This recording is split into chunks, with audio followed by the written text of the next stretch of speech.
One of the things that I always tell people is that you really should find your OB before you get pregnant, because you want to build a relationship with someone, and if you meet the first person, they're not exactly who you'd like, you want to be able to find someone that you really like, that you're excited about, before you get pregnant. That would be ideal.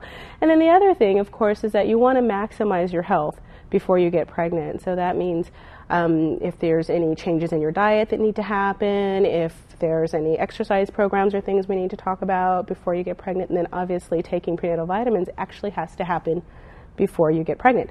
So one of my mottos is that every woman who's in childbearing age is actually preparing for her pregnancy before you're even pregnant. So you need to take care of your health, you need to take vitamins, you need to do everything you can to think about pregnancy even though you're not thinking about pregnancy. Nowadays, more and more, we're seeing that people are following their career path and then later in life saying, hey, did I forget something? We want to have kids.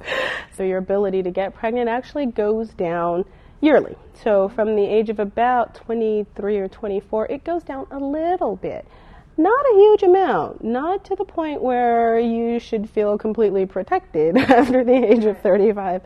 But the average rate of pregnancy every month for the average population is only about 20%. So we have a lot of patients who are trying to get pregnant and get frustrated after 1 or 2 months of not getting pregnant.